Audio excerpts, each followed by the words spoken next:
Hotep. Welcome to Journey in the Self. I'm your host, Sarah. Happy Holy Day season. Happy Kwanzaa. And for those who are so inclined, Merry Christmas, which was celebrated yesterday. I made it a point to say Holy Day season as opposed to holiday season because the holidays have been so commercialized, missing the point of what it is that we're supposed to be celebrating. Most of us who would tune into the show would be aware that the date of December 25th does not denote the actual birth of Jesus the Christ, but that date was ascribed to the date of his birth at the Council of Nicaea. I believe it was in 311 AD.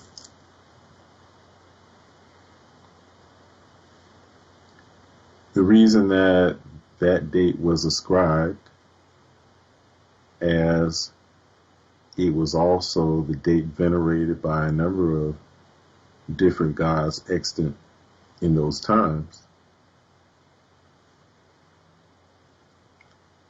was the significance of the fact that on the date of December 25th, the sun is at its lowest point in the ecliptic,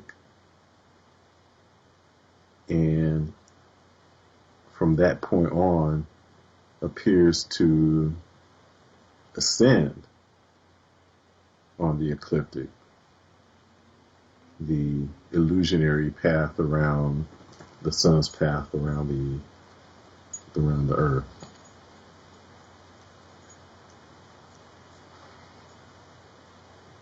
So it's said symbolically that on the date of December 25th that the sun, S-U-N, is born on December 25th. A number of gods that were extant in those times or prior to those times were given or ascribed that date of birth to correlate with the birth of the sun. Thus, many of these so-called gods, which were definitely actually aspects of the one God, because as I pointed out, there has never been a polytheistic religion.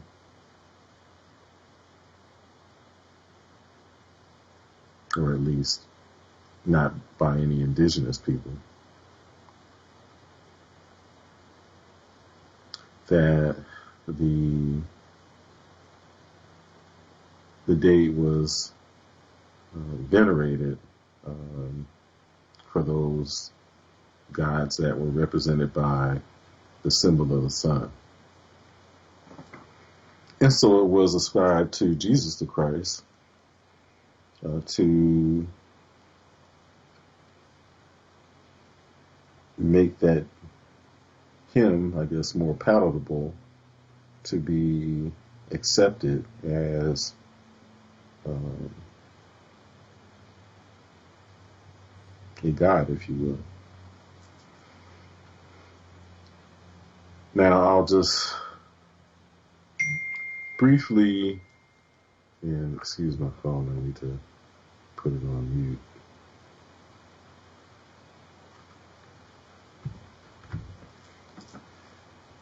I'll just briefly go into some of the symbolism of the birth of the sun, S-U-N, sun, and what it symbolizes for us and why these are holy days. Because our ancestors, as they studied the cosmos, gain the understanding that as is above, so is below.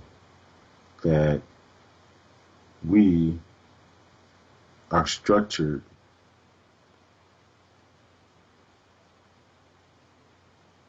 in the same way as the universe is structured. And that things that can be identified in the universe and the cosmos also occur within us. And so, as we see the symbolism of the birth of the sun, which occurs annually on this date, it also marks the opportunity annually for us to be reborn in our consciousness. It represents an opportunity for us to reflect, to go within, to journey into ourselves, to gain a deeper understanding of who it is that we are, and it provides us an opportunity to peel back the layers that are in between what we identify ourselves to be from the physical to uncovering our true essence, which is divine.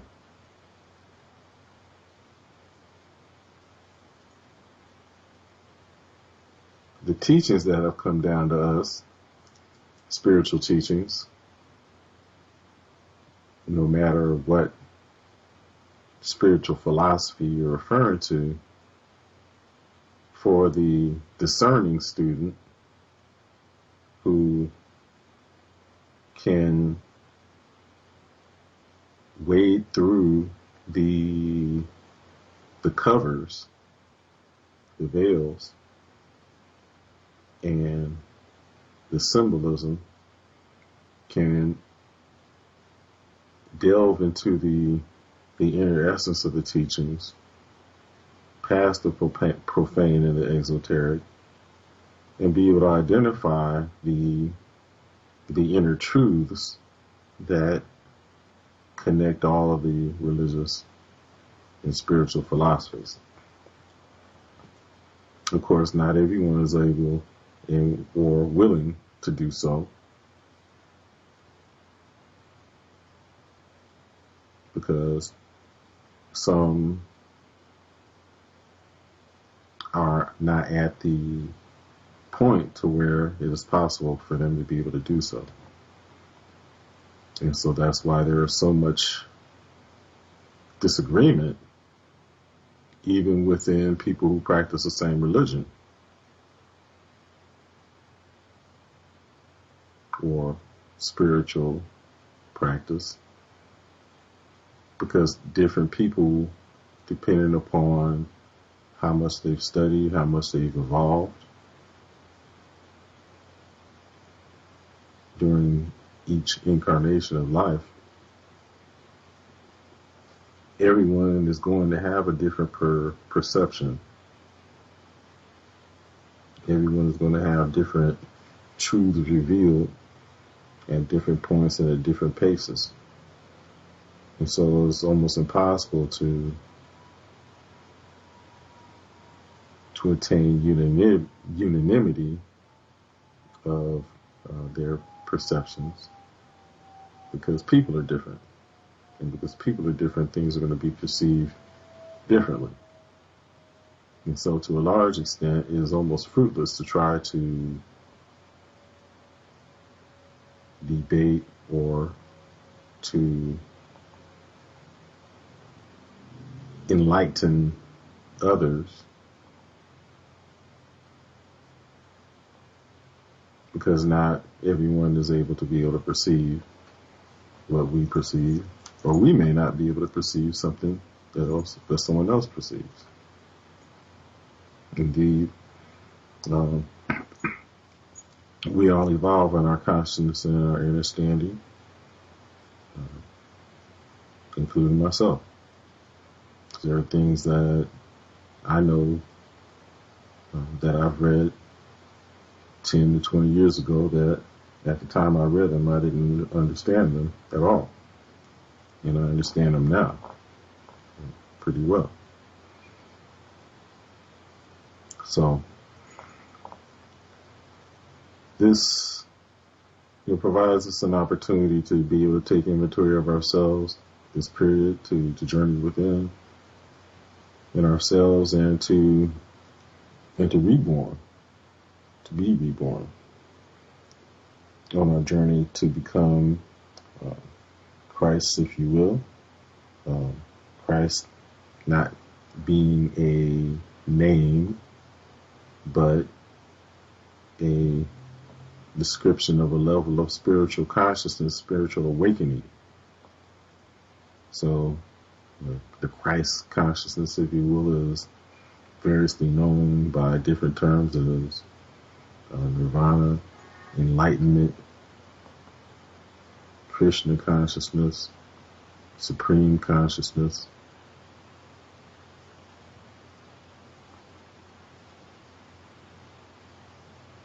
All these things are the same thing, and the objectives of each of the religions at their inner core is to bring us to that level of awakening, spiritual awakening,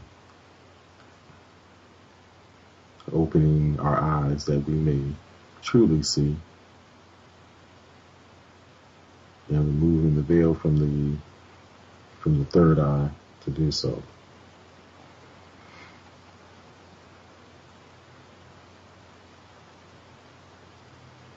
Now, as for Jesus the Christ, there is, of course, much conflict over whether Jesus the Christ actually existed. Some people will point to the fact that there was no J in ancient times. So the simplistic conclusion is that, well, since there was no J, there couldn't have been anyone named Jesus. Well, okay. It was pronounced differently.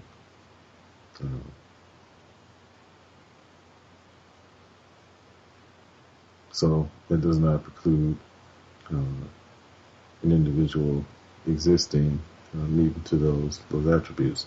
Then other people will point to the fact that the much of the story, as we even pointed out, the birth is the date of birth is a astrological phenomenon, and much of the story of the birth, life, and death in Jesus is based upon astrological allegory, which is absolutely true. But that also doesn't preclude the physical existence, because since one thing is true does not necessarily invalidate or mean that the other is not. And so that conclusion has been put forth very simplistically as well, noting the fact that many of the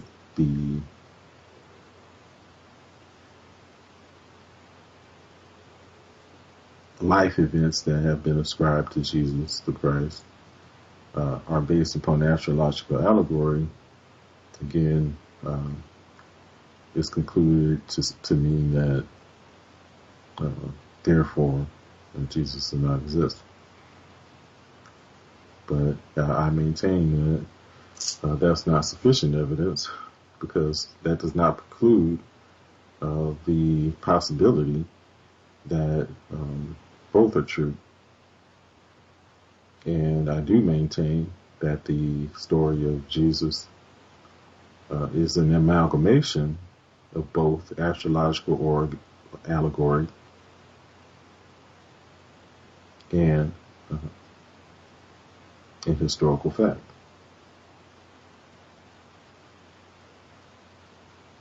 Indeed, I've read many books myself,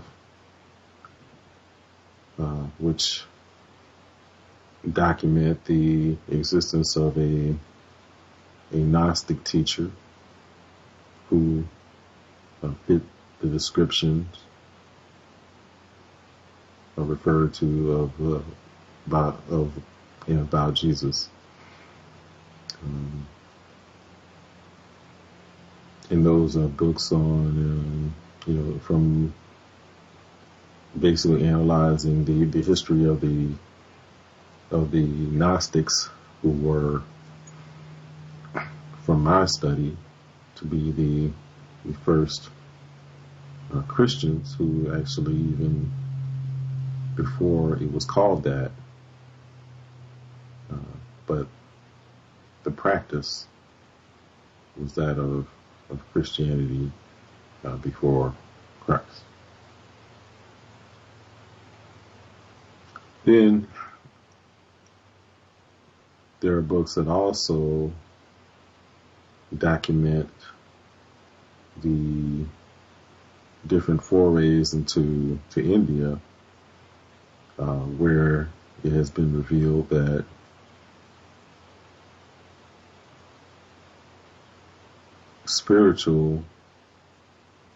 within the spiritual traditions of India, it is said that Jesus traversed in India, taught in India, and was taught in India.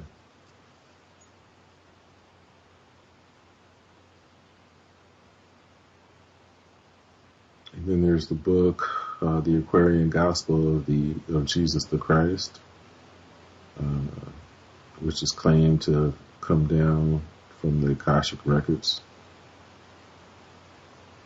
which supposedly documents the life of Jesus, particularly in the missing years, where it also says that Jesus spent time in the so-called Middle East, traveled to Asia, Egypt, India, and was finally initiated in the Great Pyramid.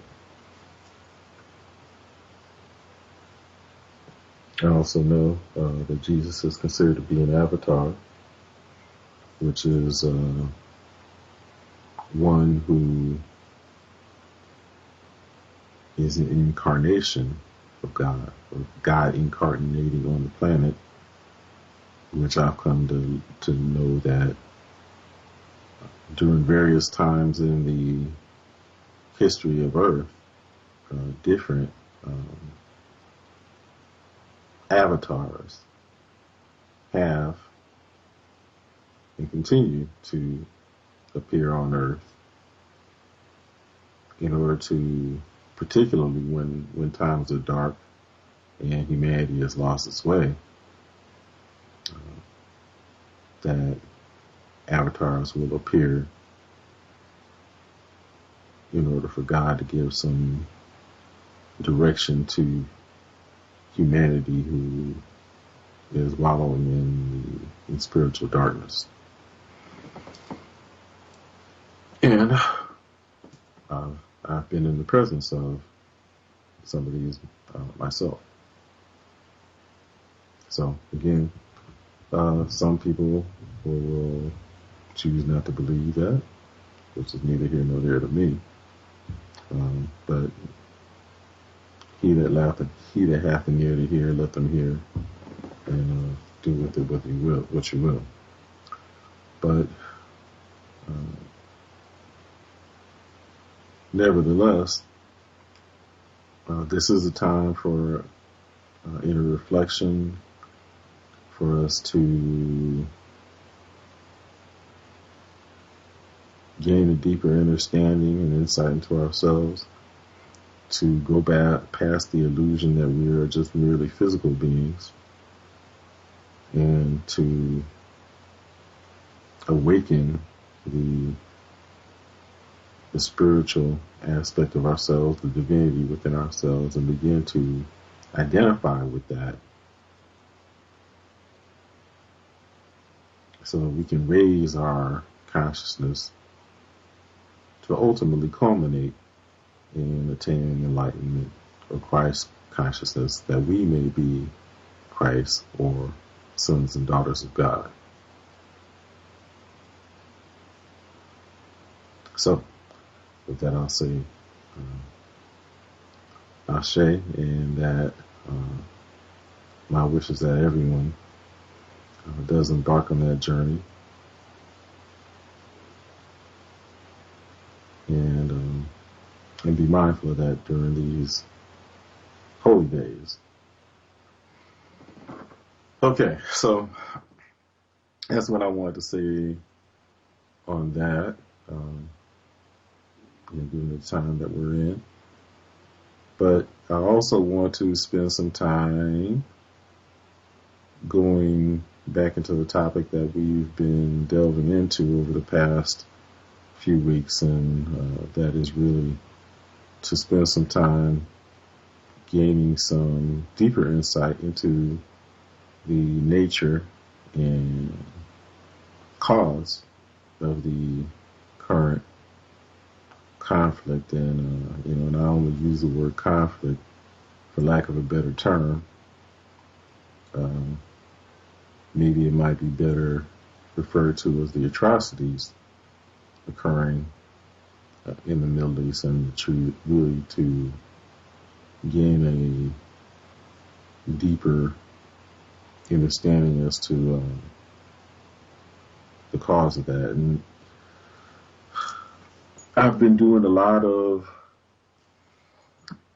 research. I don't know if it's even possible for me to ever unpack this whole thing, because I'm continuing to read and gain more information and more understanding of it, some of which I'm not going to share just yet.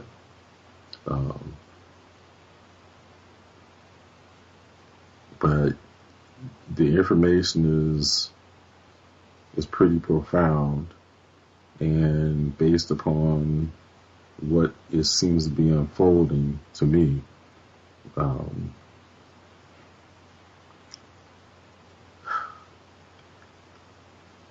it's very complex and a very deep topic. I'll just leave it there. But there's a lot to unpack there. Okay, so we're going to continue in the book, Facts Are Facts, written by Benjamin H. Friedman, who we've heard from in one of our previous shows. And we're going to listen to some clips, and I want to give a shout out and give props to our brother Kulimeo Ohwa, whose series, Don't Mention the Khazars, has been a good source of information. And, so we're going to draw from the latest video that he's put together. And that contains a number of different clips which provide good information and context. And then we go back into the book. And then we're going to hear from some people who would be referred to as Jews, given their perspective, and their perspective is of a non-Zionist perspective. Okay, and we talked a little bit about Zionism and its history, and we'll spend some more time going into that. So I'm going to now go to a clip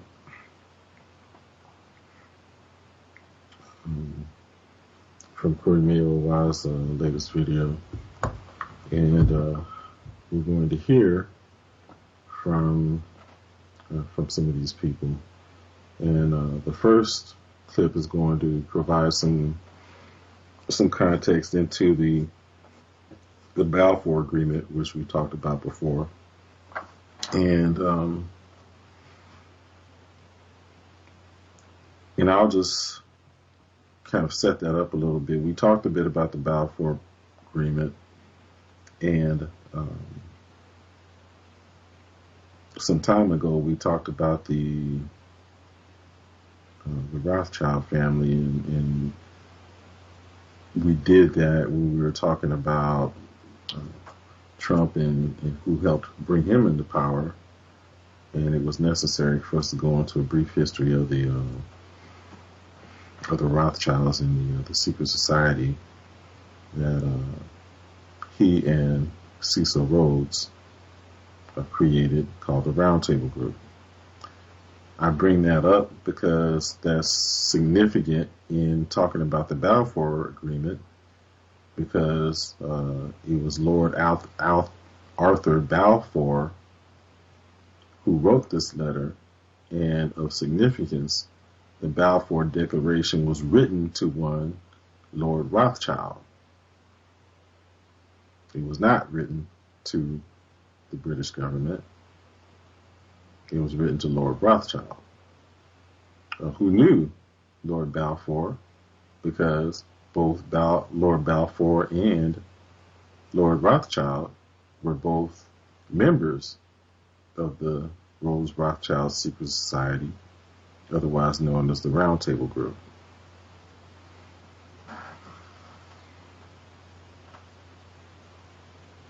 Okay, and so there's a secret society connection to it, and there's also the Zionist Jew or Ashkenazic Jew aspect to it, because the reason that the letter was presented to Lord Rothschild was that Lord Rothschild had agreed to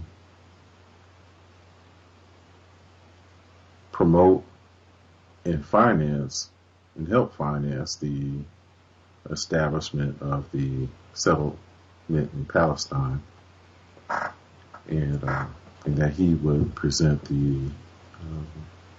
along with Lord Balfour, the declaration to the British government, which at that time was overseeing Palestine, which was at that time occupied by the Arab Palestinians. Okay, and so we'll go ahead and play that clip now, and I will stop it probably maybe a couple times to provide some elaboration, and also to there's one point where there's a Zionist member of the Israeli government making some comments, but they're in a different language, and so I'll stop it there just to translate what it is that's being said. Not that I can translate it myself, but the translation is written. Okay, so here's the first clip.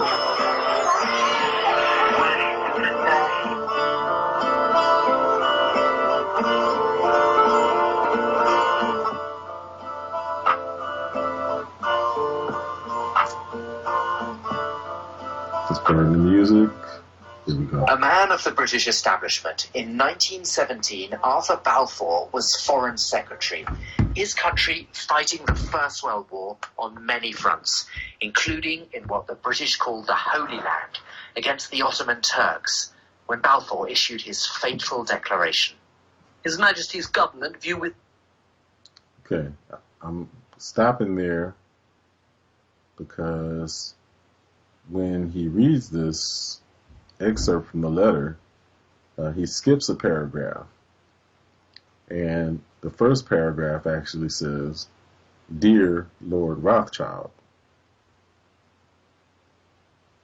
Favor the establishment in Palestine of a national home for the Jewish people, and will use their best endeavours to facilitate the achievement of this object, it being clearly understood that nothing shall be done which may prejudice the civil and religious rights of existing non-Jewish communities in Palestine, or the rights and political status enjoyed by Jews in any other country.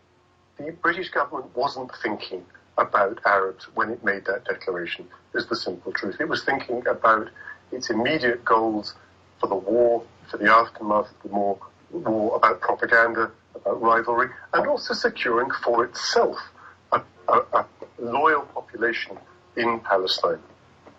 The Suez Canal, the route to India, the imperial context is terribly important to understand what was happening back then in 1970. But for the Arab majority, Balfour's promise... I'm going to stop there to basically reiterate what he said. So he's saying that they wanted to secure for itself, the United States and Britain, secure for itself a favorable population. That favorable population not being the Palestinians, because the Palestinians resented the British government because they were ruling over Palestine at that particular time and despised them. Okay, and so the favorable population was the settlement of the Ashkenazic Jews, who we understand are the descendants of the Khazars, who converted to Judaism in 614 AD. Okay, so we'll go on with the clip. However vague, was a betrayal. In the 20s and 30s, Britain governed Palestine as a League of Nations mandate and discovered that Balfour's declaration had not balanced the demands of Jewish and Palestinian nationalism, it had exacerbated them. By the time the British left, with the foundation of Israel in 1948, they were despised by many on both sides. With the creation of the State of Israel and the Palestinian Nakba that resulted from that, the consequences are still with us all today, and Palestinians do see a direct link. If you talk to Palestinians, they say the Israeli occupation today, now in its just marked its 50th year, is a direct result of what happened 50 years before that, in 1917. בעזה כולם בלי יוצא מן הכלל מחבלים. Okay, so that is translated as, I will tell you, they are all terrorists, sons of dogs. And this is these are the words of a Zionist so-called Jew who is a member of the, at the time, the Israeli government. בני כלבים, צריך למוטט אותם, להרוס אותם מבחינת. They must be exterminated, all of them killed. להרוג את כולם, לעשות את הכל אבק. We will flatten Gaza, turn them to dust, and the army will cleanse the area.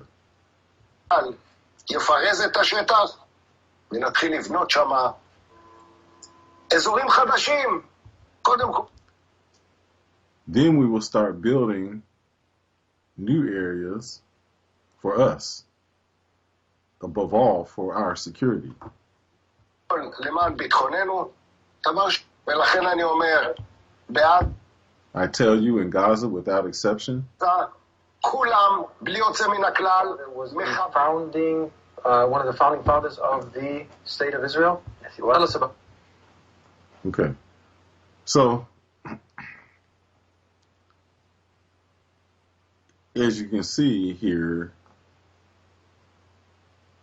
that sentiment represents the sentiment of the government of Israel, not necessarily that of the people, but it's the people who elected the government. So a good segment of the people ascribe to that philosophy. Okay, so this clip, and I think we've played this clip before, but I think it's worth hearing again, is from another Jewish person who is not of the Zionist perspective and does not adhere or agree with the aims of Zionism. Yes, he was. The generation of my grandparents was the generation of the first Jews to take on Zionism. So this is Mike Palad, and I won't interrupt again, but as you hear him say, his father and relatives were part of the government of Israel, and also were part of their armed forces. As an ideology, and take on this idea of establishing a Jewish homeland in Palestine. And he was very active. He became a leader within the movement. He was a member of the de facto Jewish government before the State of Israel was established. And he was one of the signers of the Declaration of Independence when the State of Israel was established.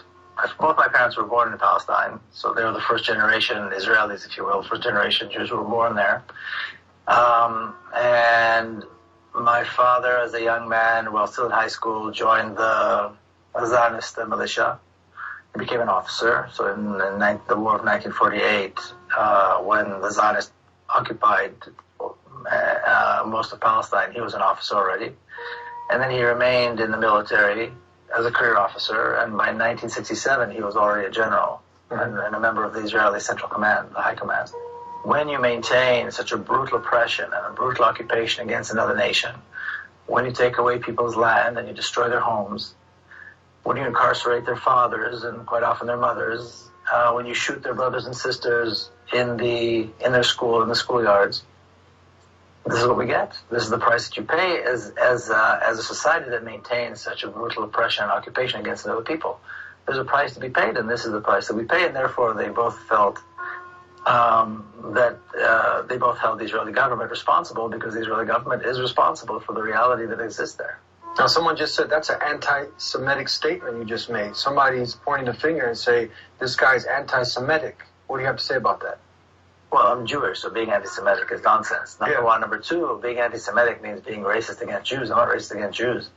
But I am critical of the State of Israel. I'm critical of Zionism, which has really nothing to do with Jews, although they claim to. So there's nothing anti-Semitic about criticizing Israel. In fact, most Jews don't even live there. Most Jews never accepted Zionism, so I don't think that has anything to do with it. It's a claim that's being thrown out when there's nothing else to say. When the other side, the pro-Israeli side, the side that supports the violence in Palestine, has nothing to say, they say anti-Semitic. Well, so they say anti-Semitic. What if someone says, look, he's just a self-hating Jew? Have you heard this statement? Yeah, well, I certainly don't hate myself.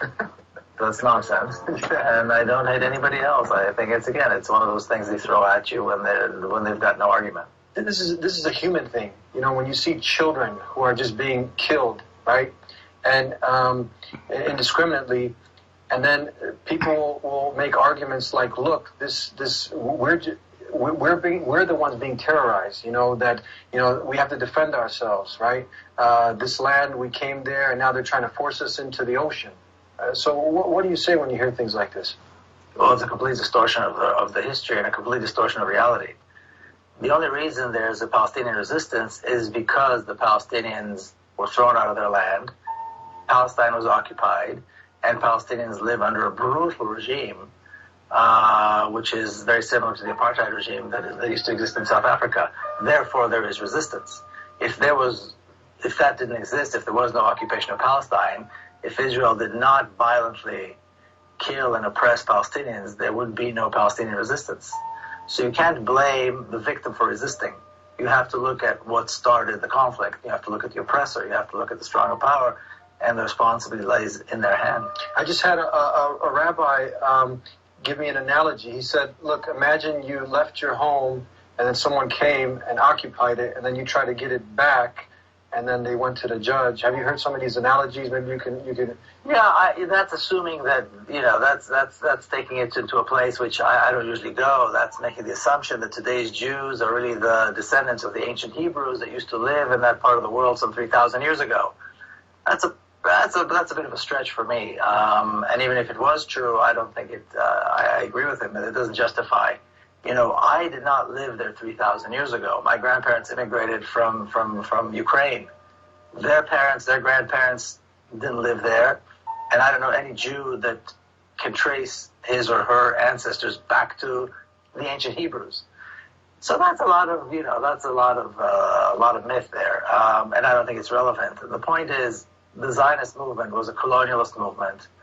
It was brutally oppressive, and that is why we have a problem, and that is why there's no peace in Palestine. Two former American vessels carrying nearly 4,000 Jews. Okay, we're going to skip ahead, but I thought that was good to play into the record again. You had someone who would be referred to as a Jew, basically attesting to the fact that he is not a descendant of any ancestor who lived in what is now known as Palestine. He's not a descendant of a Hebrew. He's not Hebrew. He said that he descended from the Ukraine. He's from the Ukraine. His parents, family are from the Ukraine, which, as we documented on the previous two shows, that Ukraine is a remnant of the Khazar kingdom.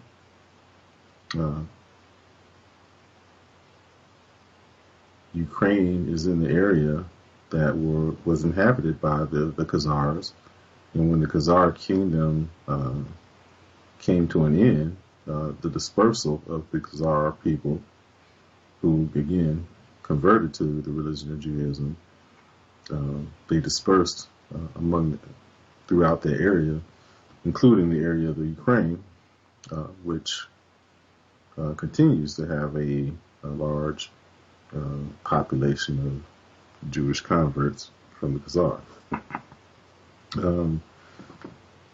I was fast forwarding, and I didn't mean it to stop here, but I think it's a good place that it actually did stop, because it stopped on a clip from our current president, Mr. Biden. Let's see what he might have to say. Ethnicity that most people don't fully understand. In the United States, our support for Apology to be made. I'm going to go back to that. And here's this is a good one. This is a more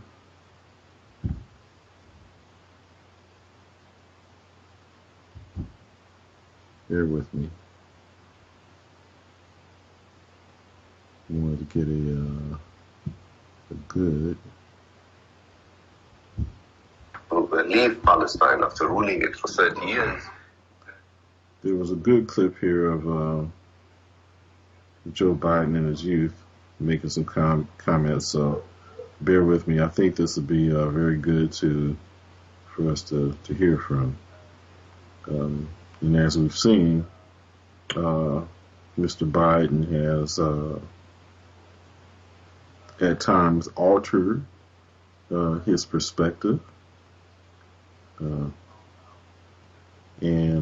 including his perspective about us.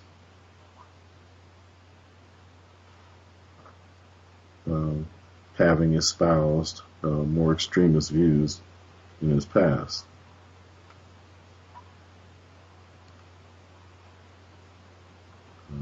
Some might say racist views in the past, but I digress.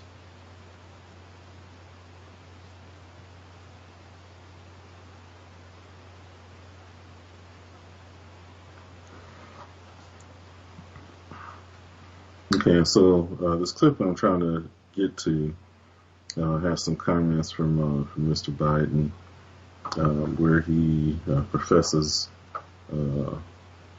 strict fealty to the state of Israel.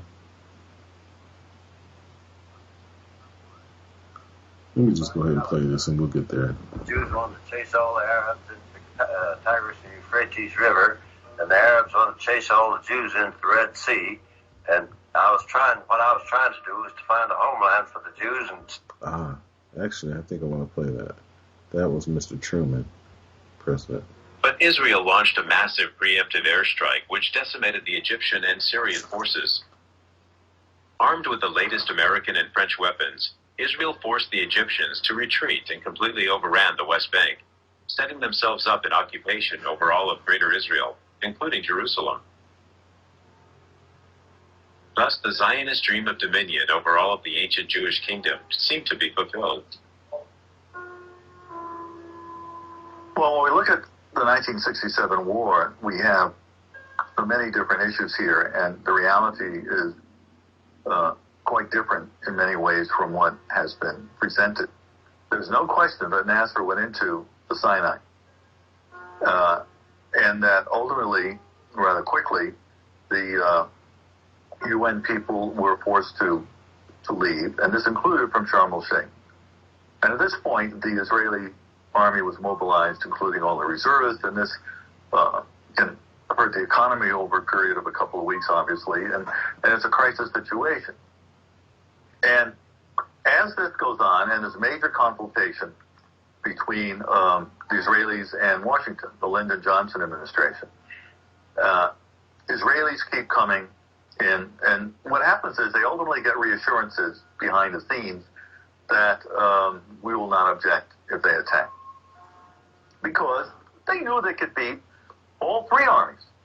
And the CIA told them, yeah, you can do this, there's no problem. So, and they wanted to defeat and destroy the armies and wreck all their armor, all Soviet-supplied armor in the case of the Soviets, the Syrians and the Egyptians. Okay, so what he's referring to is the war in 1967. There was and I'm not completely up on that history just yet, but apparently there was an uprising by the Palestinians, which was supported by the Syrian and Egyptian governments. And when you refer to Nasser, I believe Nasser was the current, or was the president of Egypt at that time. And so here he's making reference to Lyndon Johnson being approached by the Israeli government and their lobbyists to drum up support from the United States. Still getting misrepresented. There's a major volume out of Foreign Relations of the United States on the 1967 war. The State Department just put it out, which gives you all the details. But a man named Richard Haas, who was in the Clinton administration, just had an article in Foreign Policy trying to show that he is an alternative to the Bush administration, still supports regime change. But he uses the 67 war in some ways and says Israel attacked because of an imminent danger from Egypt. Fully false. Had there been a danger at the end of May, could you say that this was absolute? But when you finally decided to attack, you knew that the Egyptians were looking for a way out. And of course, it was a debacle. And the Jordanians had stupidly taken Egyptian leadership. They had allowed Egyptians to come in. The deployments haven't changed. They fought very well. I talked to some Israelis who fought in that war, and they admired them and the way the Syrians fought when you took the Golan Heights. But there was a tremendous amount of effort on all sides then. The Israelis just swept through. They were able to take Jerusalem, which they then annexed to Israel, and the West Bank. And then later on, they took the Golan Heights. And of course, the West Bank and the Golan are still Israeli today. The Sinai was returned as a result of the 73 war and the negotiations that occurred at that time. We got several other people in the country, even among the Jews, the Zionists particularly, who were against anything that was to be done if they couldn't have the whole of Palestine and everything handed to them on a silver plate so they wouldn't have to do anything. it couldn't be done. We had to take it in small doses. You can't move 5 or 6 million people out of a country and fill it up with 5 or 6 million more and expect both sets of them to be pleased. 49. That was Harry But Truman. don't think that decision to recognize Israel is an easy one. I had to make a compromise with the Arabs and divide Palestine. The Jews wanted to chase all the Arabs into the Tigris and Euphrates River, and the Arabs wanted to chase all the Jews into the Red Sea. And what I was trying to do was to find a homeland for the Jews and still be just... I think it's about time This is Biden. we stop, those of us who support, as most of us do, Israel in this body, for apologizing for our support for Israel. There's no apology to be made. None. It is the best $3 billion investment we make. Were there not an Israel, the United States of America would have to invent an Israel to protect her interest in the region. The United States would have to go out and invent an Israel. In my mind, in 1948, the Israelis committed ethnic cleansing against the Palestinians, and I think the historical evidence proves beyond any doubt that the ideology, the strategy, and the policy itself can only be described as ethnic cleansing. I don't think there's any other way of doing it. We are now quite familiar with the term, and there are very clear definitions by the State Department, by the United Nations. And in my book, I show how especially the State Department definition of ethnic cleansing fits the Israeli operations in 1948. So I think there's no doubt that this is the only and appropriate way of describing what happened in 1948. Okay. So they're posting up the United Nations definition of ethnic cleansing, and I will read it. United Nations definition of ethnic cleansing: rendering an area ethnically homogeneous by using force or intimidation to remove from a given area persons of another ethnic or religious group.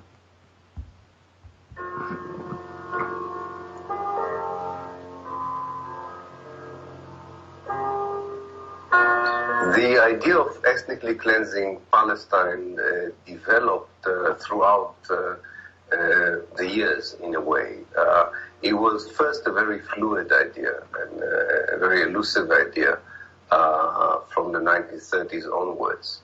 And it's only when the British government announced in February 1947 that it is going to leave Palestine after ruling it for 30 years that Ben Gurion started to seriously contemplate the ethnic cleansing of Palestine. And he gathered a group of people, and through a series of meetings over a year, the idea developed. At first, they thought that they should only expel people from villages that acted against the Jewish community as a retaliation policy.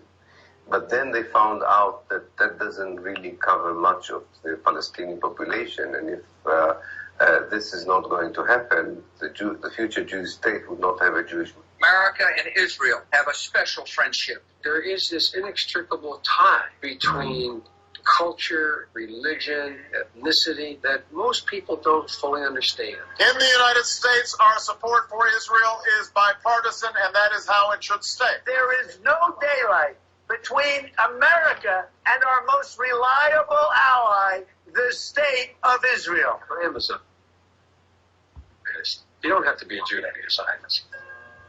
Okay, that was Biden. So there you heard from 3 presidents, maybe 4 presidents. You heard from Bush.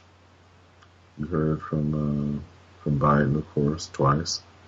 You heard from President Obama, and you heard from Trump, all swearing their fealty to the State of Israel.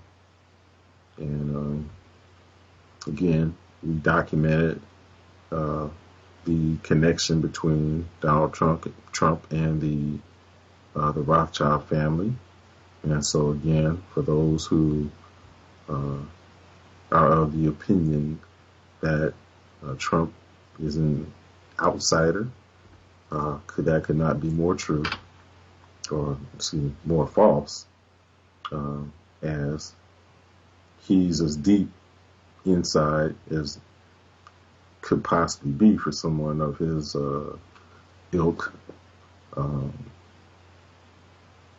having direct connection, having been financed and brought into financial prominence by and having been financially rescued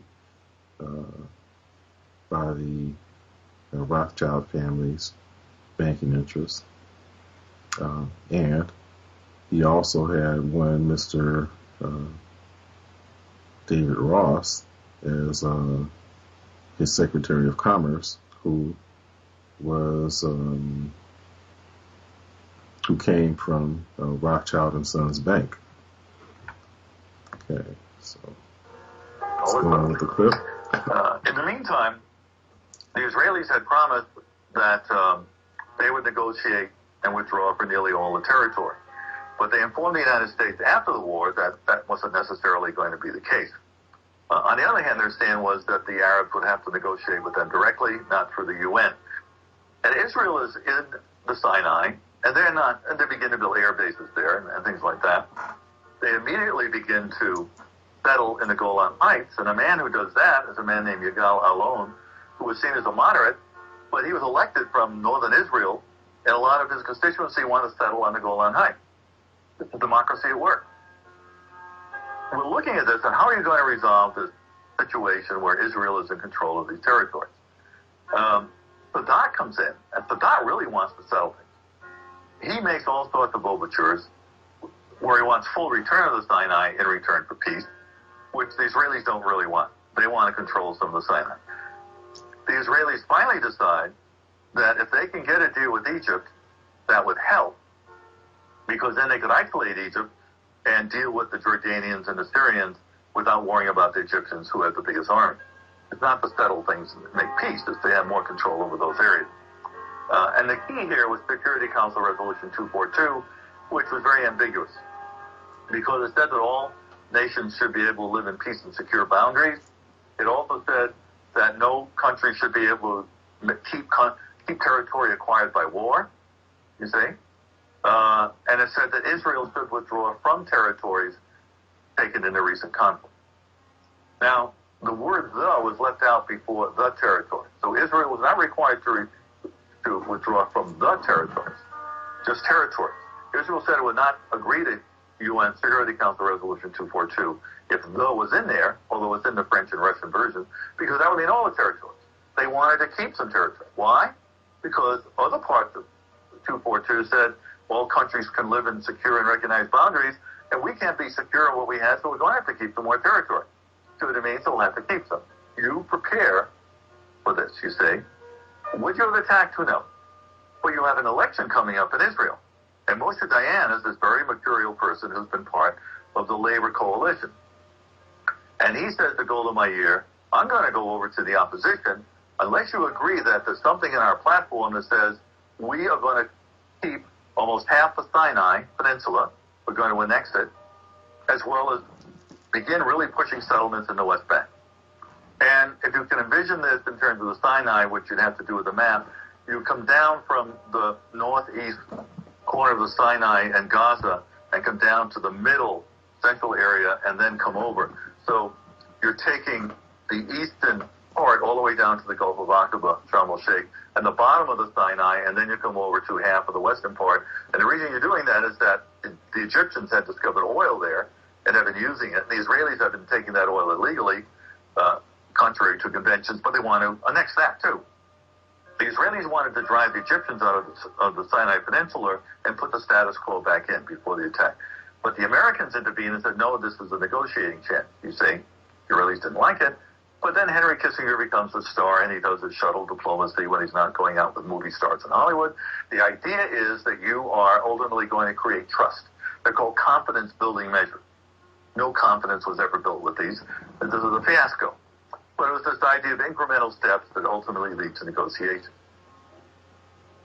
And you begin to have negotiations, although it takes a very long time for them to get off the ground. The Israelis are very eager to have this because, as I've said before, they don't want peace in the entire Middle East. They want to be able to impose their will vis-a-vis the West Bank, Jordan, and Syria. And if you can get Egypt out of the way, great.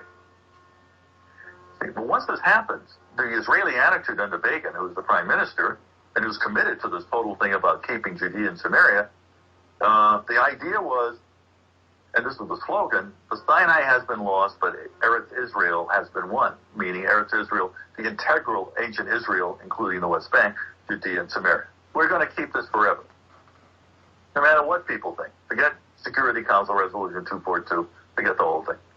And this begins to lead then, after 1978, particularly in 79, the peace treaty, to this enormous settlement process that begins to go in the West Bank. Under Likud supervision, particularly Ariel Sharon. And the intensity of this, and it's very carefully planned, and you deliberately put settlements up against Palestinian Arab communities and take their land by saying it doesn't belong to them. The United States support Israel. Well, there's a history, and a very interesting one. It actually goes back a long time. One thing to remember is that Christian Zionism is a very powerful force which goes back long before Jewish Zionism.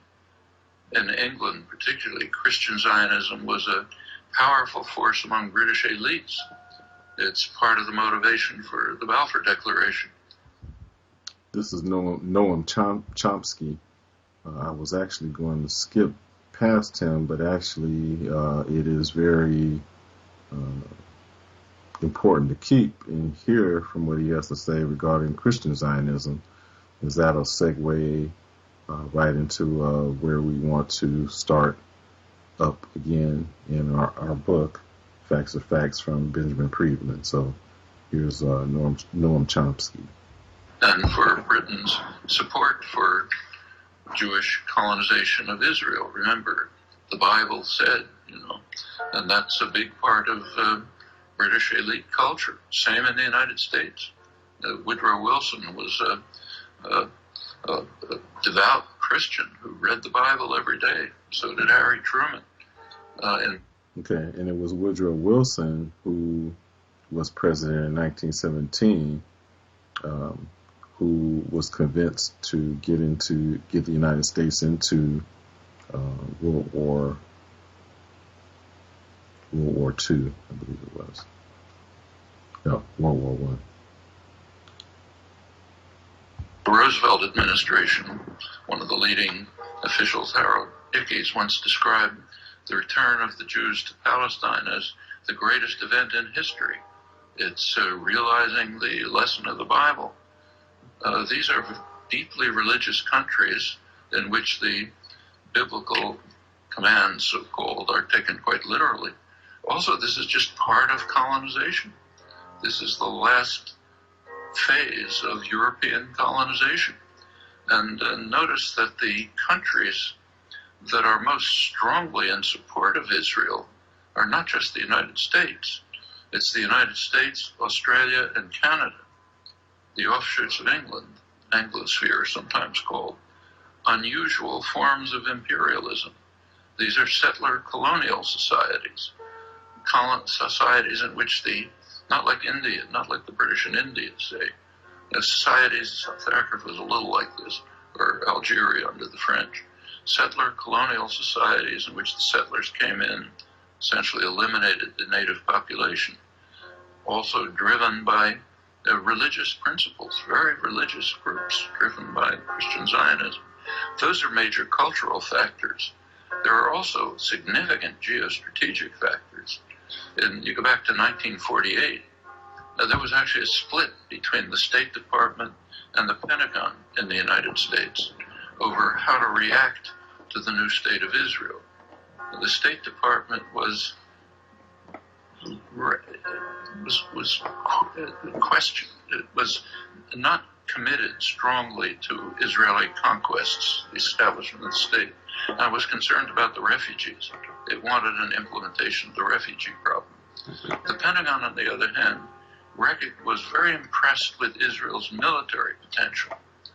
The Israeli military successes If you look back at the internal record, declassified, the Joint Chiefs of Staff described Israel as the second largest military force in the region after Turkey and a potential base for U.S. power in the region. That continued. Can't run through the whole record, but in 1958, when there was a serious crisis in the region, Israel was the only state that strongly cooperated with Britain and the United States, and it won plenty of support from the governments and the military for that reason. 1967 is when the current relations with Israel were pretty much established. Israel performed a major service to the United States by destroying a secular Arab nationalism, a major enemy of the United States, and supporting radical Islam, which the U.S. supported. And it continues right until the present. Right now, we saw an example of that just during the that latest Gaza attack. You recall that at one point, Israel began to run out of munitions during the assault, despite the fact that it's armed to the teeth. That the United States provided Israel with additional munitions through the Pentagon. And notice where they were taken from. These were U.S. munitions pre-positioned in Israel for eventual use by U.S. forces. One of many signs of how Israel is regarded as essentially a military offshoot of the United States. Very close intelligence relations that go way back. Many other connections. Breaking news out of the Middle East. Israeli defense forces say the Israeli military says Hamas. As Israel says, it targeted tunnels and weapons manufacturing sites. Israel says. We spoke with the international spokesperson from the IDF, Richard Hecht. Israeli authorities say. The Israelis say. Israel says. Israel's defense forces saying. Israel saying. That's according to the Israeli military. Israel says. Every single time. But over in Israel, prominent journalists stopped believing the military. Okay, so you heard some clips there, basically from the United States media, who were essentially parroting their support for the their support for the Israel government, Israeli government, and only evaluating things and presenting from the Israeli perspective.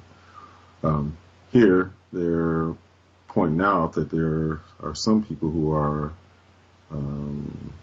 rejecting that perspective and are providing a contrary view. Years ago, back in 2015, Gideon Levy would write a scathing article in the Israeli Haaretz saying, quote, "The policy of denial and disconnection from reality is rising to a dangerous level, and the illness is getting worse." I think it would be really prudent for everybody here to read the UN Genocide Convention of 1948 and to reflect on words and actions of recent weeks. All of the essential elements of the crime of genocide as legally defined there are present in what Israel is doing in Gaza. It's normally difficult to show intent, but not this time. Open declarations of genocidal intent every day from the top of Israel's government. Open, because they know they're protected by the US and Europe. So again, to those who say Israel has a right to defend itself, I urge you, read the Genocide Convention and maybe have a chat with your lawyer, because you could be complicit in international war crimes. It's not complicated.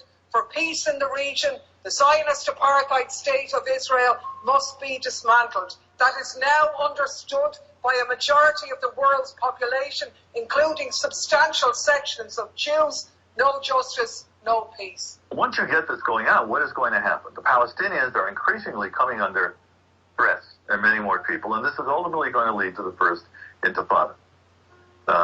And you're getting many more settlers coming in, militant settlers. Now, the Israelis are also pushing this: nice homes, low mortgages. You know, you can commute to Jerusalem and Tel Aviv in half an hour. You get all these new roads being put in, bypass roads, etc., so you don't have to see any Palestinians. This goes on all through the 90s as well. But this does lead to the first intifada, an uprising that is relatively weapons-free. Stones, yes, but very, very few weapons. Totally in contrast to, and the Israelis more or less observe the rules. In other words, when they use these rubber-coated bullets, they shoot at the legs. They don't shoot at the heads. They don't file down the rubber-coated bullets as they do in 2001, in the second Intifada. So, and the Intifada really resurrects Arafat, you see, but it also enables Hamas and groups like this, who the Israelis are encouraged to grow as Islamic groups against nationalist groups to deflect attention from, divert attention from Arafat. That was a pretty dumb thing. Now they're all united together. Ultimately, the Israelis crush the Intifada in 1990-91, but thanks to Saddam Hussein, with whom we have been very close during the 80s, he invades Kuwait, and we decided to create a coalition to drive him out, First Gulf War. We want an Arab coalition because we don't want to just go in on Saudi territory, the sacred Islamic territory, where Mecca and Medina are. So we get Egypt and Syria to go along. And what do they say? Okay, we'll do it, but you've got to resurrect the Palestinian track here. You see, the Intifada has been crushed, many more settlements going in. You've got to do something. And the Bush administration, James Baker, the Secretary of State, agreed. So after you have, the first Iraq war, drive them out of Kuwait, the Iraqis out of Kuwait, then you have the Madrid conferences and exchanges that go on here, 91 to 93. They don't really lead anywhere. But in the territories, which are the occupied territories, you're beginning to get much more resistance now by Hamas, because Arafat, who has supported Saddam, has been shown to be a dupe, you see, and he's lost all his funding from the Saudis and the Kuwaitis, who have been giving him most of the money, and he supports Saddam Hussein, who then attacks him. So that's great logic. So he doesn't seem to be doing anything to oppose further Israeli settlements. Hamas is, and they're gaining more support. Once the Bush administration, the first Bush administration, essentially forces an election and opposes Yitzhak Shamir, the Israeli prime minister, who is resisting negotiations, they support Rabin coming in as prime minister. And Rabin and Peres finally decide to resurrect Arafat. Because if they can resurrect Arafat as the Palestinian leader, then maybe this will mute Hamas's appeal to Palestinians, and you'll have less resistance. See? That's how the whole Oslo process gets going. And you ultimately have the Oslo Accords of 93, and then you have the second one of 95, which is going to lead to Rabin's assassination by this What is happening now in Israel towards the Palestinians is exactly the opposite. It's exactly the opposite. They treat them like vermin. They talk about them in terms, like for instance, the chief of staff of the Israeli army recently, the Palestinians are cancerous growth.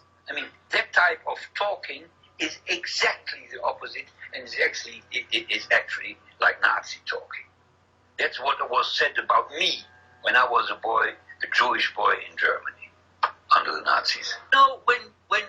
When the Nazis gassed the Jews, the world was silent. Now, the world is silent while the Jews or the Israelis harass, humiliate, and steal away land from the Palestinians. And the world is silent. And I want to awake the world, because any criticism on the policies of Israel is hampered and made impossible by a terrible trick and crime of Israeli propaganda, that any criticism on the politics of Israel comes out, is induced by anti-Semitic feelings. And our main purpose is to show to the world that we are Jews, and we are conscious Jews, and we want to show that you must criticize Israel if you at all want anything good for the Jews in the world, because what Israel is doing is destroying the Jewish world. During your speech, you made a lot of references to Jewish people as well as certain people. Okay. This individual who is being posed the question is also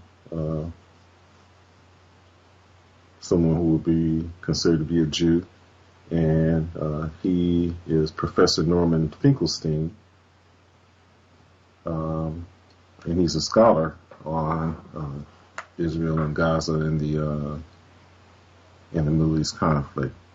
And so he's giving a lecture, and he's being questioned by someone who's basically accusing him of being an anti-Semite.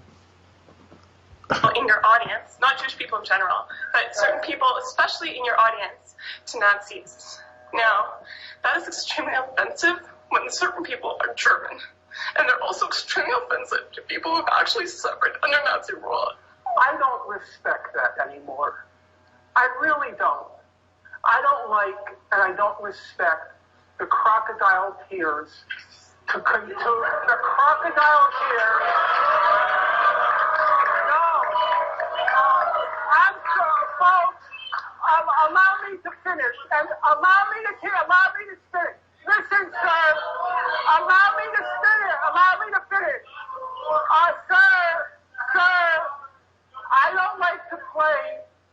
don't like to play the foreign audience the Holocaust card.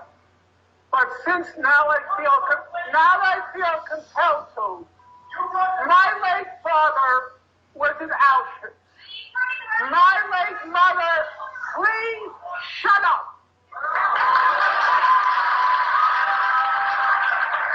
My late father was in Auschwitz. My late mother was in my concentration camp.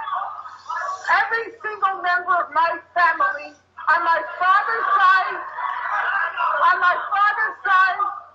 the Jews did not take arms against the Germans. My late father was in Auschwitz concentration camp.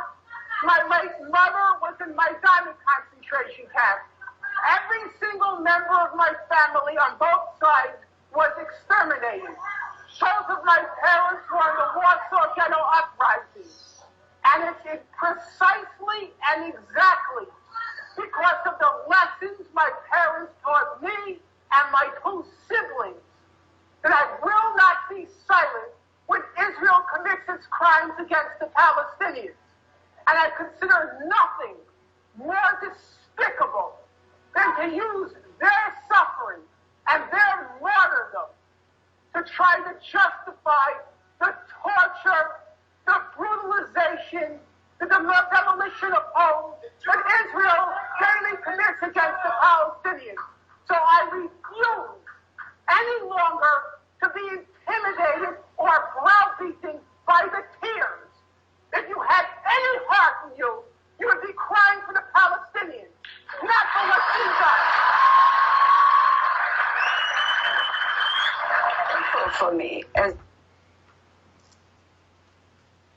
I'm going to leave that there with the clips. And again, we point out the fact that he would be considered a Jew, and he points out that he had people who experienced the Holocaust, and compares that negative experience to that which the Palestinians are facing right now. Okay, so I'm going to go back to the book, Facts Are Facts, and we're going to pick up this book on page 78, and this again is Facts Are Facts from Benjamin H. Friedman. And he goes on to say, the international crime of crimes of all history, that reprehensible iniquity in which this nation played the major role, was committed in Palestine almost totally as a result of the interference of the United States in that situation on behalf solely of the Zionist Worldwide Organization with its headquarters in New York City. The interference of the United States in that situation on behalf of the aggressors illustrates the power exerted upon the domestic and foreign policies of this government by the male prostitutes fearlessly functioning on behalf of the Zionist conspirators. It is the blackest page in our history. The responsibility for that unchristian, non-Christian, and anti-Christian cause can be honestly deposited on the doorstep of the Christian clergy. They must assume the full guilt for that inhumane and unholy crime committed in the name of Christian charity.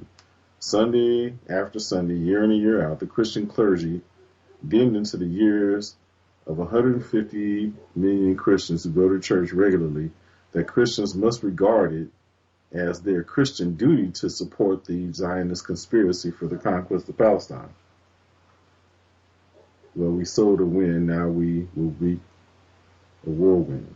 The 150 million Christians in the United States were high pressured by the Christian clergy to give their unqualified support to the Zionist program to repatriate to quote unquote repatriate to their quote unquote homeland in Palestine, the so-called or self-styled Jews in Eastern Europe, who were the descendants of the Khazars.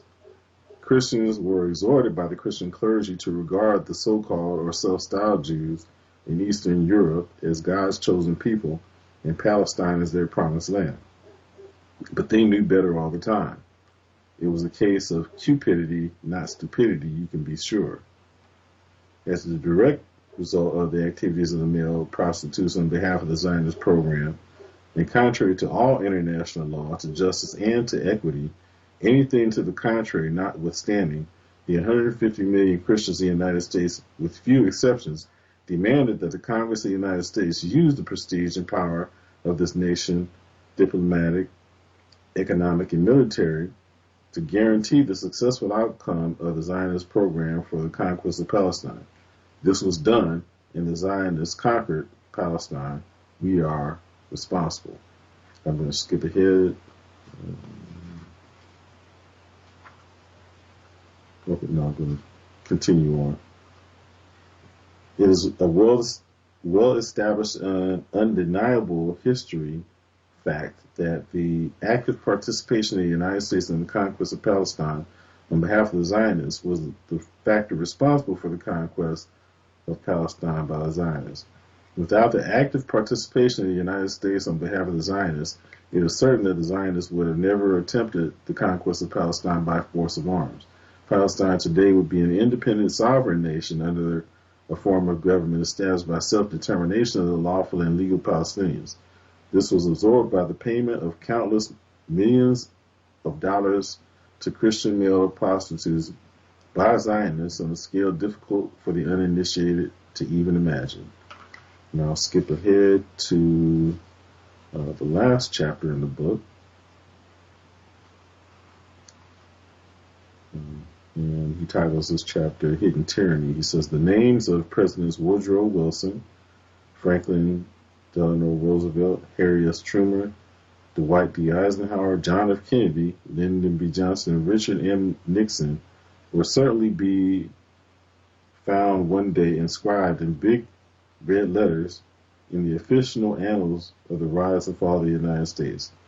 These 7 masters of deception incurred their guilt by debasing their solemn oaths of office on behalf of undisclosed domestic and foreign principles without any apparent qualms or misgivings to enhance their political fortunes, totally oblivious to the threat to the United States' security and survival.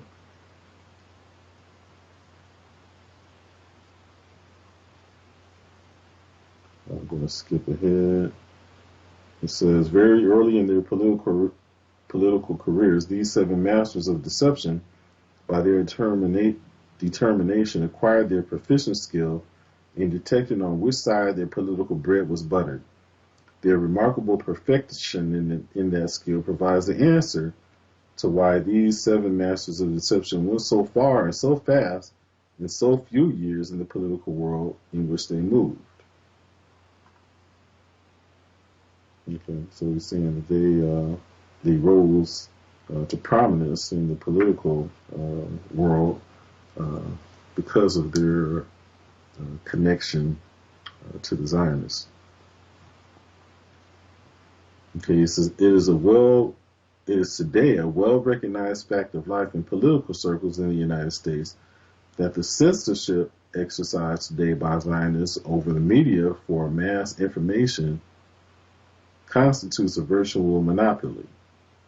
It is likewise today a well-recognized fact of life in political circles in the United States since President Wilson won his first election in 1912 as the President of the United States, that elections in the United States are seldom won or lost today based upon the candidate's qualifications for office. Elections in the United States since 1912 were won or lost on the battlefields of the media for mass information by character assassination. Zionist ownership of the media for mass information, or by Zionist control exercised by some devious corporate device and effect, and in fact censors the news and editorial policies as the leading daily and Sunday newspapers, all the weekly and monthly news magazines, all leading radio and television stations and networks, the entire motion picture industry, and the entire entertainment world, and the entire book publishing industry, in fact, the entire complex of media for mass information in the United States, truly a brainwashing monopoly. And I'll remind the listeners that Mr. Benjamin H. Friedman is someone who would be defined as a Jew. He says again, Benjamin H. in the introduction of the book, Benjamin H. Friedman was one of the most intriguing and amazing individuals in the 20th century. Mr. Friedman, born in 1890, was a successful Jewish businessman in New York City, who was a one-time principal owner of the Woodbury Soap Company. Mr. Friedman knew what he was talking about because he had been an insider at the highest levels of Jewish organizations and Jewish machinations to power over our nation. Mr. Friedman was personally acquainted with Bernard Baruch, Samuel Untermeyer, Woodrow Wilson, Franklin Roosevelt, Joseph Kennedy, and John F. Kennedy, and many movers and shakers of our times. Okay, so just wanted to remind you of who's speaking here. Okay, it says Talmudic Jews control news and editorial policies of mass media. Okay, and to put that into context, okay, when we look at the media now, if we watch any network news, read any media, digital, paper, or otherwise, it is slanted towards the perspective of the Israeli government. You don't hear much about the Palestinian perspective,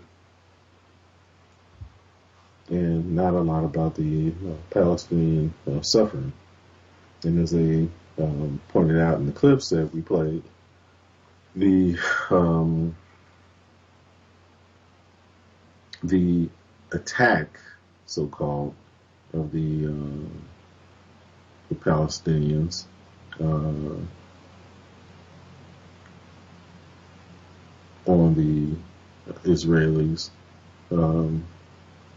was an act of desperation and retaliation to the significant oppression that they've experienced in their time in Palestine, and in particular in the Gaza Strip. And one clip that I didn't play, one individual was basically explaining the compressed nature of the Gaza Strip, which he said is about 5 miles in width and 25 miles in length, and contains 2.1 million Palestinians in that short, small area. And so when that area is being attacked, it says half of those people are children. Okay, so just to put that into context. Says Talmudic Jews control news and editorial policies of mass media.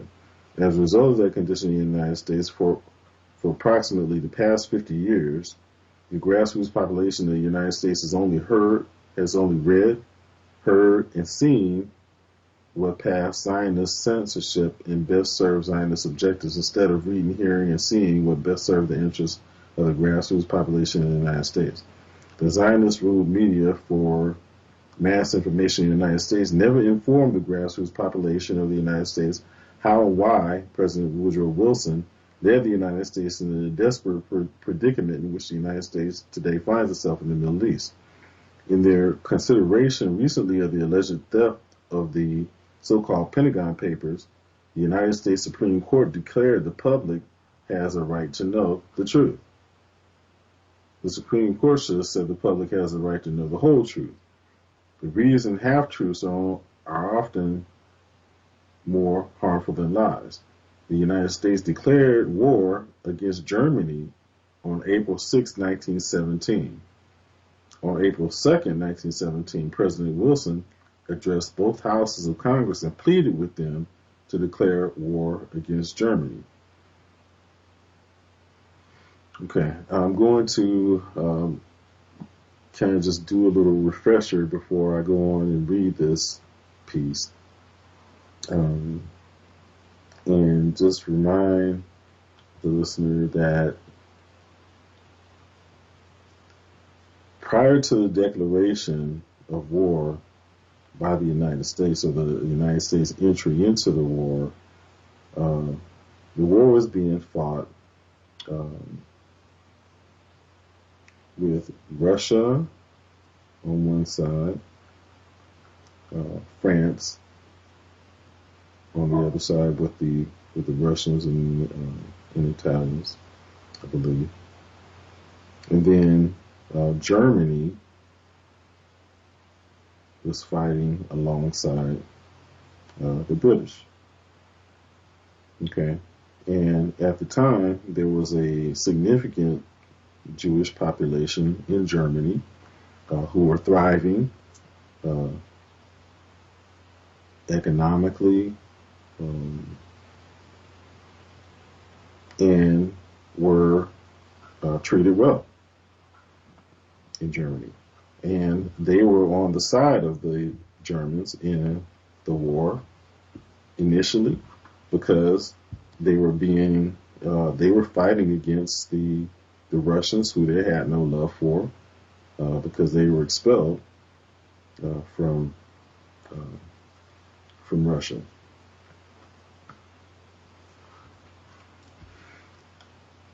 Okay, and so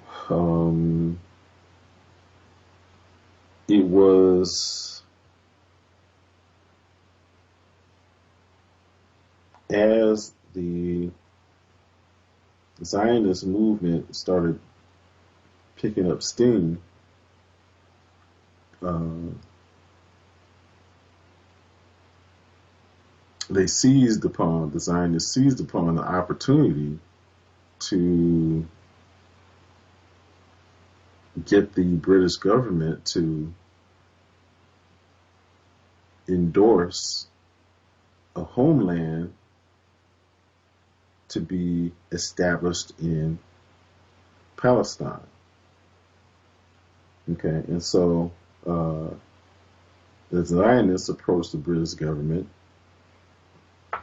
through Rothschild with the Balfour Declaration and promised that they would be able to help the Germans and British,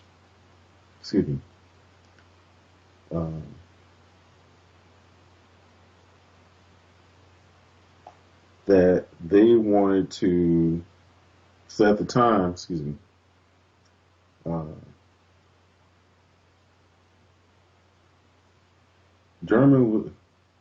Germany was winning the war, and I made a mistake that the British were on the other side fighting along with the Russians. Okay, so it was Germany fighting against Russia and England or Great Britain And I think the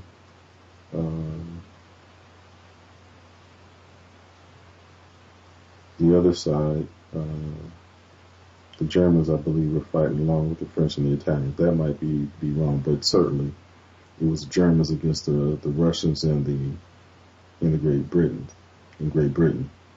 and Germany was winning the war.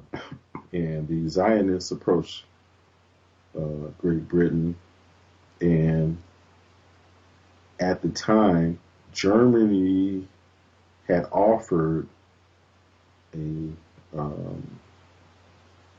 truce and offered to end the war upon the truce with no change of territory, that things will remain status quo, that they would just end the war. But Germany was clearly winning.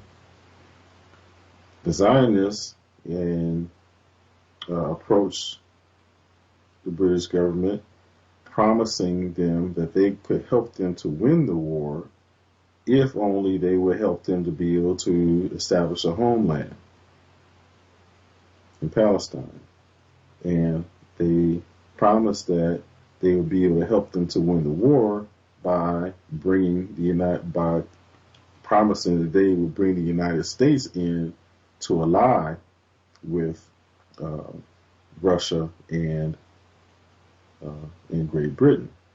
And so the Jews in Germany basically turned on the Germans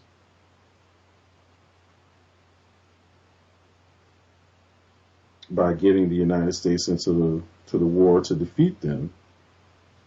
And at the same time, they initiated an economic boycott of German goods by Jews and by international Jewry, including those in the United States, basically bringing Germany to its knees. Okay, so that's the context. So we'll go back to the book.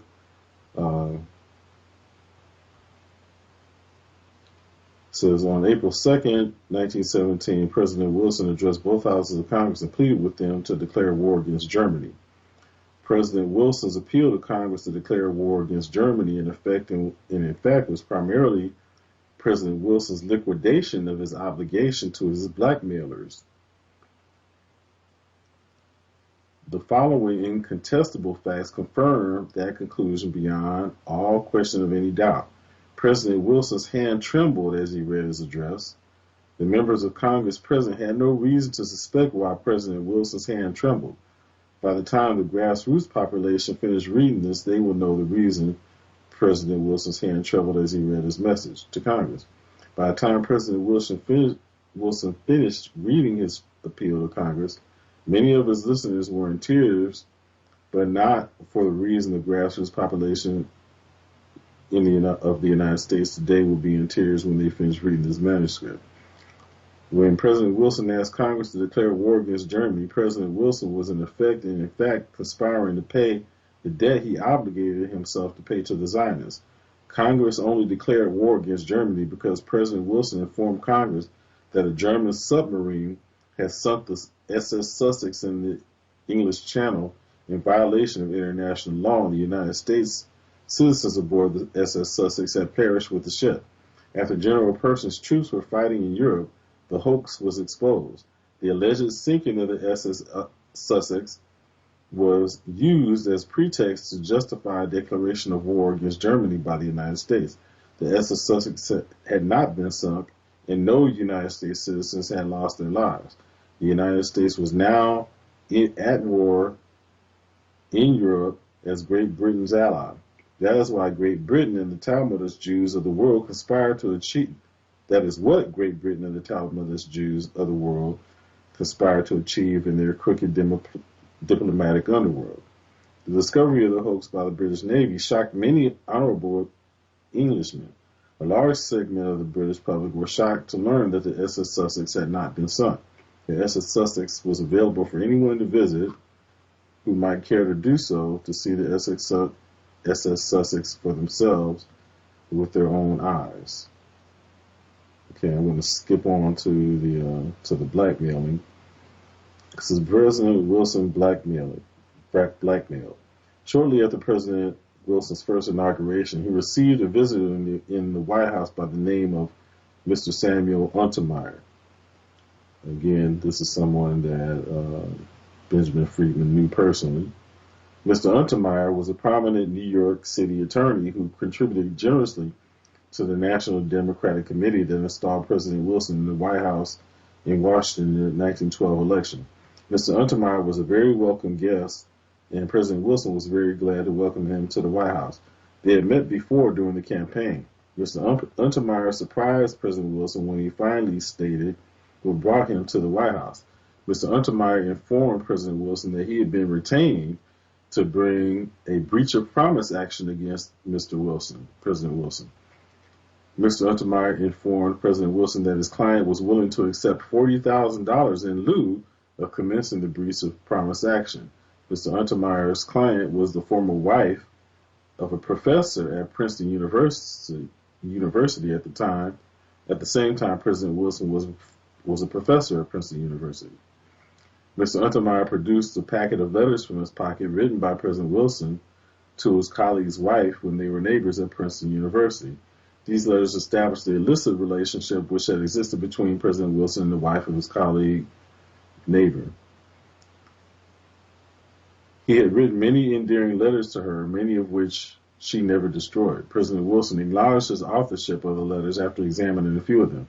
President Wilson left Princeton University to become governor of New Jersey. In 1912, he was elected to his first term as President of the United States. In the interim, President Wilson's former sweetheart had divorced her husband and married again. Her second husband was a resident in Washington with a grown son who was in the employ of one of the leading banks in Washington. Mr. Untermeyer explained to President Wilson that his former sweetheart was very fond of her husband's son. He explained that this son was in financial trouble and suddenly needed $40,000 as he told the story, to liquidate a pressing liability to the bank for which he worked. The details are not relevant here except that the son needed the $40,000 badly and quickly. President Wilson's former sweetheart thought that Wilson was a logical prospect for that $40,000 to help her husband's son. Mr. Untermeyer visited President Wilson at the White House to break the news to him about the breach of promise action being considered. Wilson expressed himself as very fortunate that his former sweetheart went to Mr. Untermeyer to seek his assistance. The publicity could have proven very embarrassing to President Wilson if his former sweetheart instead consulted a Republican attorney. President Wilson quickly set Mr. Untermeyer's mind at rest by informing him that he did not have $40,000 available for any purpose.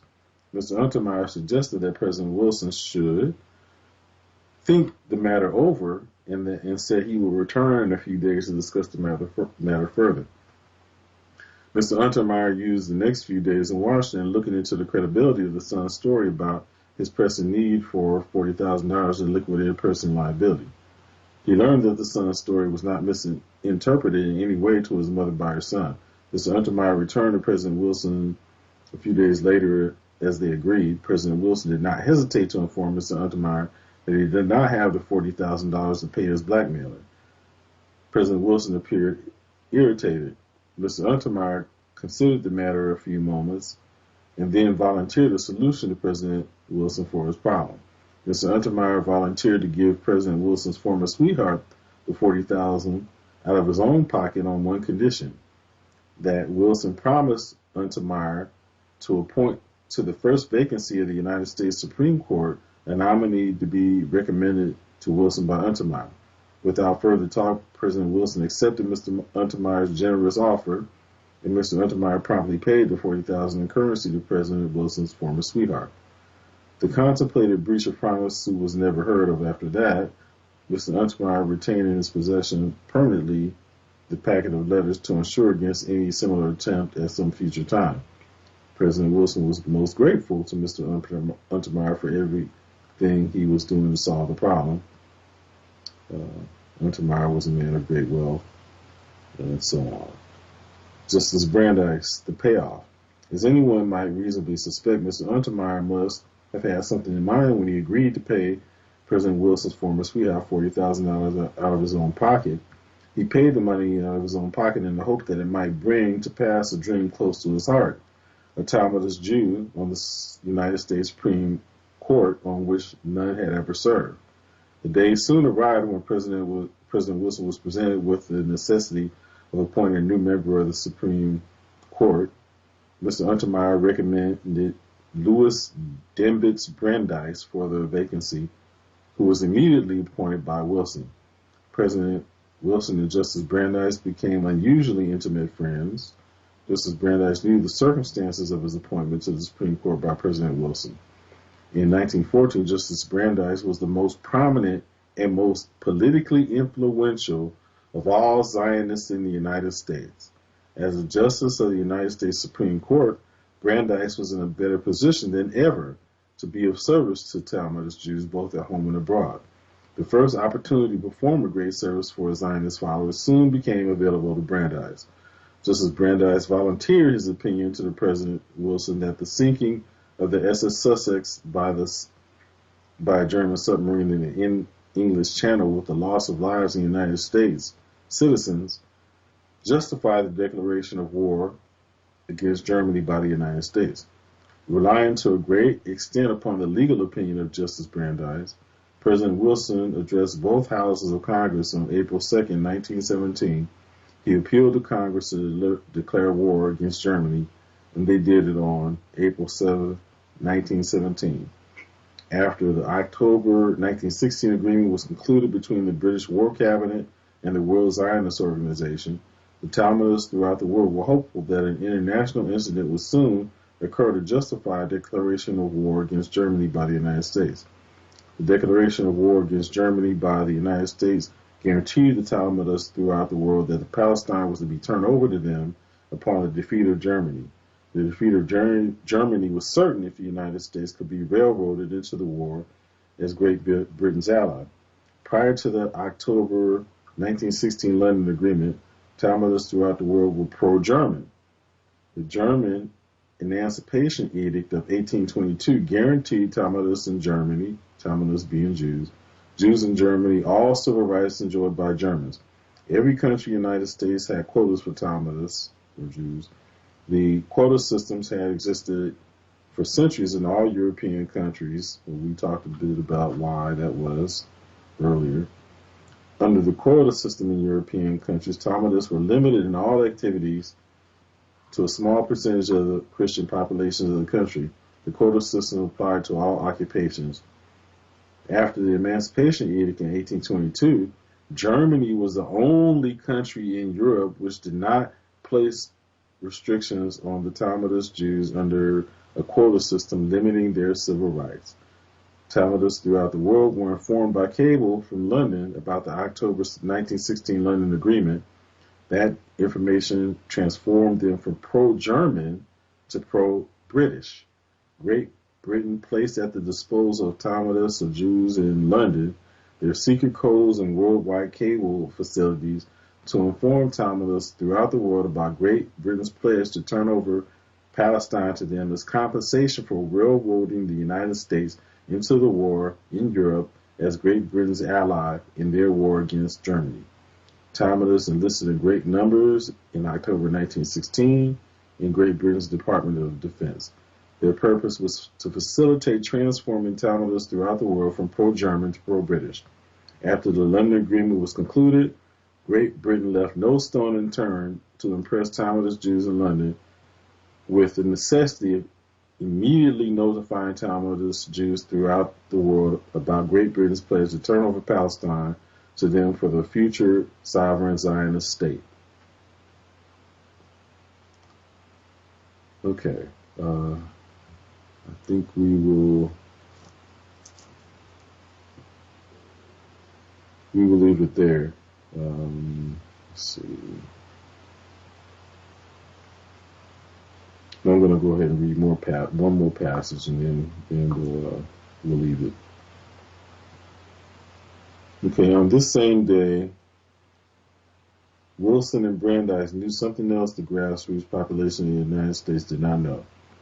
They knew that the declaration of war by the United States against Germany discharged President Wilson from his obligation to his blackmailers.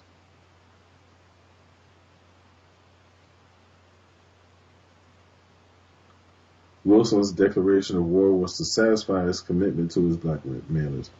Let's see.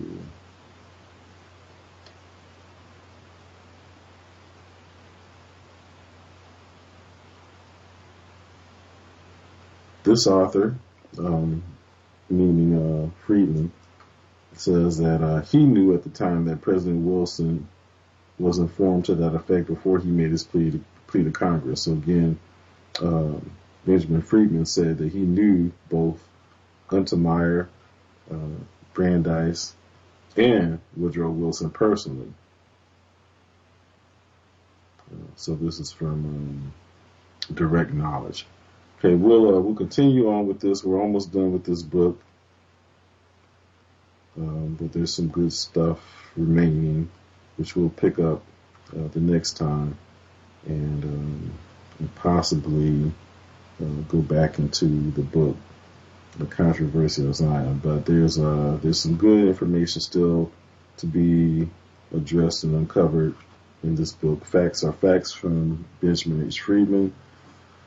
I know this has been long, but I hope that you found this to be quite informative. In the future, I'm going to figure out a way that we can do this where I can also display visually the material that I'm reading from. So we'll be working on that for the upcoming year. So we'll do a bit of a simulcast here on Interlight Radio, and possibly do Facebook and or YouTube Live, so that we can see the material, so that you can read along with me. Okay, so again, hope you found this informative. The books again are the book that I've been reading from is Facts Are Facts from Benjamin H. Friedman, and I also recommend highly the book The Controversy of Zion by Douglas Reed, which will give you some good historical insights. And again, we are about truth, righteousness, justice, reciprocity, balance, order, harmony, ma'at. Okay, and so there's in that the spirit of ma'at that we share this information, because it's the right thing to do. We stand on the wings of justice and righteousness, and we mean not to intentionally offend anyone, but if one is offended by the truth, then so be it.